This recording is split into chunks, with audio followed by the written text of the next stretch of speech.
Mr. Speaker, may I thank you first for condemning the wanton killing that happened at the Lekki toll gate.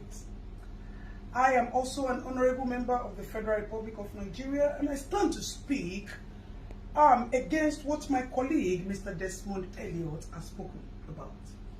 Mr. Speaker, may I let you know and reiterate that my colleague, Mr. Desmond Elliot, was once an actor.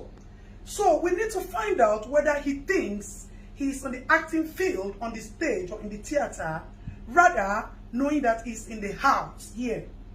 May I let you know that, Mr. Speaker, that my colleague, Mr. Desmond Elliot, talking about the social media today, is also a celebrity who have used his acclaimed status to drive his ambition to the national, to the house, and he did a lot of campaigns and people supported him.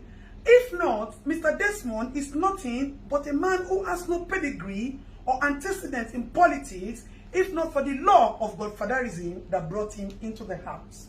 So for such people, it is expected that they betray your loyalty that has been vested in them and the trust to come to the house and defend the fellow youths.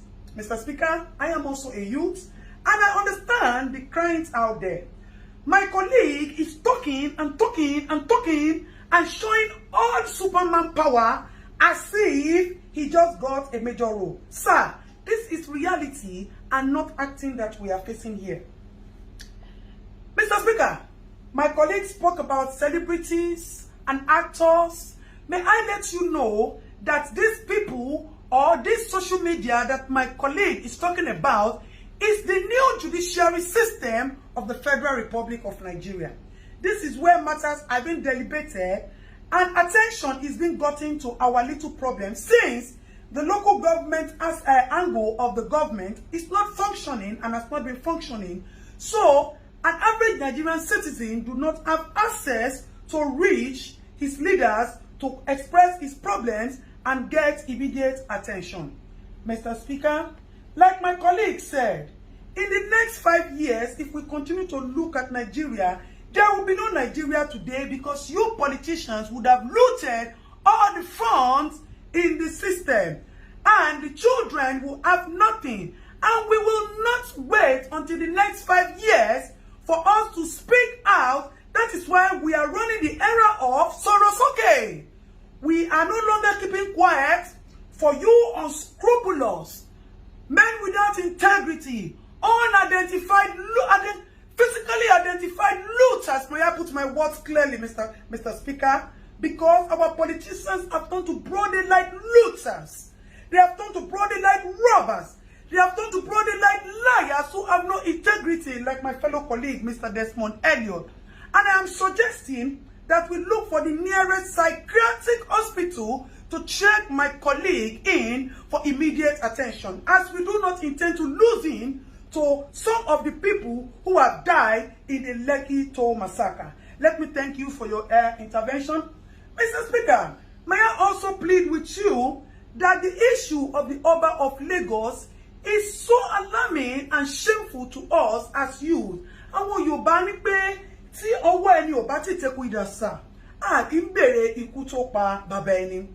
The act of Oba of Lagos has shown that there needs to be proper investigation to his character and person and how he relates with people in his area. The office of the Oba is supposed to consult with the oracles and our ancestors when there are troubles in the land, so we can provide solution. Rather, the office of the Oba has turned into a storage of dollars and palliatives, and that needs to be questioned and properly investigated, sir. May I also plead with you, Mr. Speaker, that you should look into the bills that have been presented to you and be sure that you are defending and supporting the interests of the youth. Our politicians have turned into nothing but animals who worship nothing but money. May I also bring to your notice, Mr. Speaker, that there is a fellow member of the government as well who kept some palliatives in his house and decided to share it on his birthday. My people will say, Olori Buruku Nyewasa, with all due permission and respect, Ashiere Ole, it is nothing but an action of greed. Mr. Speaker, my fellow colleague is addressing we youths as common children. Desmond, then we're bad, then we're robo.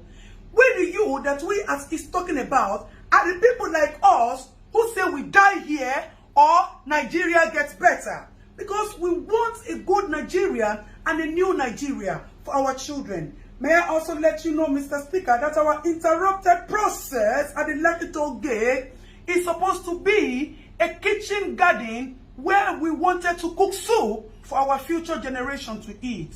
We just put the firewood on the fire and the pot. We have not put the pepper, we have not put the beef, the seasoning, and the onions and the oil to taste so that we can build a new Nigeria for our children. And our children will be the ones to eat the soup. We are not greedy, Mr. Speaker. We are just a generation who does not take nonsense. And we are just a generation who want a new Nigeria. Nigeria has been pregnant for years of corruption, of years of inhumanity, of years of insane leaders, of years of lies and deceit, of years of looting and bad governance, bad road, bad hospital, bad police system. And we thought that if we could conduct a cesarean section for this pregnancy, we'll be able to bring out all these and give birth to a new Nigeria. Mr. Speaker, before I go, I would request a 1-minute interaction with my colleague so that he will know that we are all here to protect the interests of the citizens of the Federal Republic of Nigeria. Desmond, you already know correct. If nobody say that they do you for dream, they talk about social media for you. You think say we no go here. You think say some people where they know you are not going to content or say you go the jambula mouth for house. Be careful, make you not begin to see people like us for your dream. Make you dey very, very careful. Meanwhile, me and you will go see jam for Suleri. Make I face, make I tell you, not the way if you do me. But Dabi Amila, Oga, na my baboko.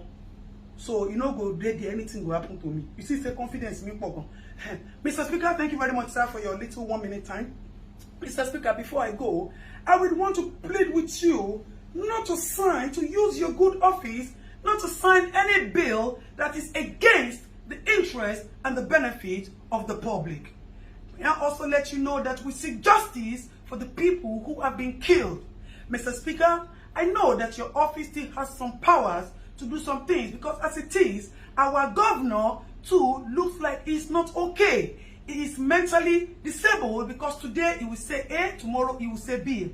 And as my fellow colleague who is not here today said, Papa, he said they have removed the engine, they put B2 tomorrow, and they put DAF next tomorrow. So the engine of our federal governor is not properly okay and also needs to be checked so that we can know the truth of who ordered the massacre killing, why he ordered the massacre killing in Lekki, as there was no iota of crime recorded in the case of Lekki. Mr. Speaker, with all due loyalty and respect, I would appreciate if quick intervention is quickly given to our governor, Governor Sanwo-Olu, as that man is not okay. And we can advise him that he should step down since he has admitted that he committed the mistake and the blunder. Mr. Speaker, thank you very much for giving me the audience. We appreciate your office and we pray that you distinguish yourself from all of that, even though you also have your own past antecedents, which you have been forgiven because of the love of the little that you have been doing in the recent times to us. You have come to realize that government is for benefiting the people, and if you retire yourself, na Suleri they come. So if you don't do well, you wait till your eyes see for Suleri afterward. Last you. Mr. Speaker, may I please appeal with you to help me tell my fellow colleague, Mr. Desmond Elliot, that all those washing basins he put in Lekki and he's using it for us to wash our hands due to COVID, he should come and pack it.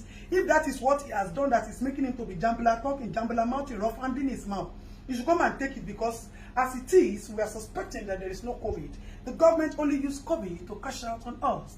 That is why they have not shared. Mr. Speaker, may I also plead with you that you should use your honorable office to help us bring to justice. I need to ask this question, Mr. Speaker. I put it forward to you, sir. Who is supposed to be prosecuted?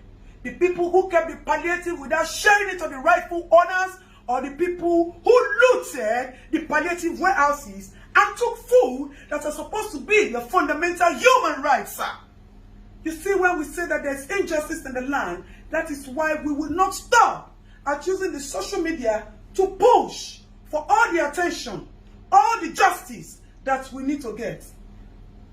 Mr. Speaker, thank you for the time out.